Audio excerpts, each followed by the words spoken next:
Hey, what's up, guys? Dr. Rich Magavro here with Dr. Chris. Welcome back. We got a great one for you today. You want to get into it? So we call it the 10-minute report of findings. What do you mean 10 minutes? That's it. Don't you have to explain things for an hour or 45 minutes? I did that. For one time it went real well. I think I had about a 50% attrition rate there.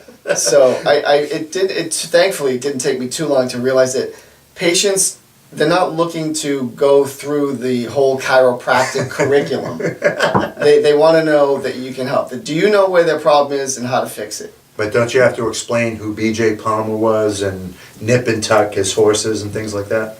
You know what? I probably did that too. But as much as I find that interesting, I don't think they necessarily shared my enthusiasm, my spizzerinctum.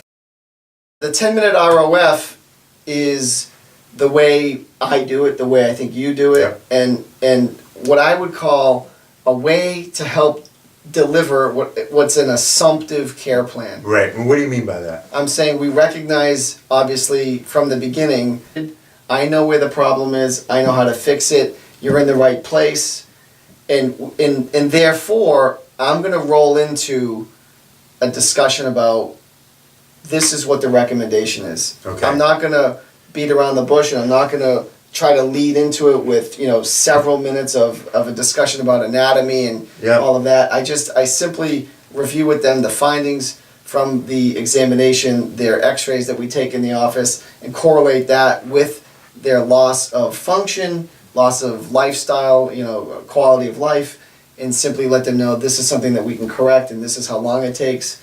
And that's it, and it takes 10 minutes. So that's something from Dr. Miles Bodson from Cash Practice. Mm-hmm. He had an article or something on his blog post on his website. Yeah. And I would paraphrase him, but you want to read that one? It's beautiful. I love it. It struck me because I didn't learn the 10-minute ROF from Miles Bodson, but he succinctly helps kind of get your head around how you deliver the 10-minute or however long it takes you, but we like the shorter report of findings. And he says, let's talk about relief care, corrective care, and other bad ideas. and I think it's funny because I never really thought of it that way. It's like, why would you give the patient an option to do anything less than correct the problem? Right? You bring a car into the auto mechanic. They're not going to say, well, we could do maybe slow down the wear and tear on the car if we do a few things, or we could just fix it. I mean, what do you want them to do? You want the problem fixed. It's like if you go to a dentist and you need a root canal, and you've been going to your dentist, or perhaps he or she refers you to a specialist that deals. I think it's an endodontist that deals with root canals, and you go to see that practitioner, and they recognize, yep, you do need a root canal. And that's it. You need a root canal. They don't say, well, we could do the root canal. That would be corrective. Or what we could do is we could bond it, maybe put just a little cover over it, a cap, and take some ibuprofen. Yeah. We could put some ice on it if it's really. No, you leave the place. Go, this guy's nuts. I need a root canal. Do what you got to do. Same thing in our practices. Is the exact same thing. If you know the problem and you have the solution, simply just tell them what the solution is. Be clear about it. Give them a clearly defined care plan, clearly defined finances, and go. If they don't want to do it, that's on them. Right. That's okay. So you again, don't try to be all things to all people. Right. Know who you are. Know how you want to practice. Right. What's your philosophy and how you want to practice and deliver, what you do? So if I know in the past, if I had a larger care plan that somebody needed, and I was afraid of giving them those recommendations, but that was my own fear and insecurity at the time.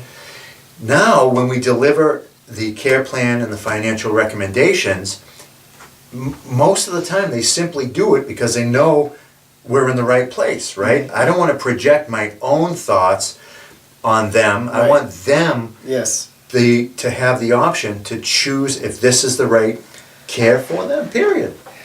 I think it's, that was one of my hardest lessons, was to just stop talking. Just, yeah. You know, I like to talk. I love people. I love to help, and you know, I tend to be a little verbose. I would get carried away because of my enthusiasm. Yeah. And I thought it would be contagious. It was actually repelling them. Yeah. Oh, every time. So I said, I said, okay, well, I'm gonna try it this way, right? And I gave it, you know, this shorter, you know, condensed version of education, and sure enough, I think I went from about a, you know, honestly, probably a 30 to 40% conversion to an 80 to 90% conversion. And I actually just recommended this same idea to a colleague who's been in practice as long as we have, and he went back to getting, you know, into the shorter, you know, 10-minute report findings, and same exact thing happened. Yep. So I know some practices don't do it that way. Some practices do like a day 1, day 2, day 3. You know, it's like, and the patient doesn't get even adjusted until the 3rd day. And there's, you know, multiple steps involved, and you know, kind of group reported findings, and that's okay if that's what you want to do, and you're trying to sort of model your vision after something like that. Then that's what you have to do. Anything else won't be consistent with or congruent with your own values and insights. So. But only do that stuff if it truly resonates with you. If you're trying to follow somebody else and it just seems cumbersome, and you're stringing people along for 2-3 days, and you know, it's like, let's get to the point. They're here they want some answers, and let's get to it. That's it. Get right to it, and it's actually a relief. They feel gratified. They feel like you're on purpose. You're focused. You know exactly what's going on, and you're not really. You know, again, sales has a negative connotation, but they're not feeling sold. They're feeling educated and relieved, and okay, let's get to it. I can get adjusted now, and they're excited about that. And then there's another sort of video that we could talk about how to then bring them through an educational process through, especially those first couple of weeks of care, so they're really understanding what's happening during the adjustment. That's the way we do it, and we have a very high retention rate. So.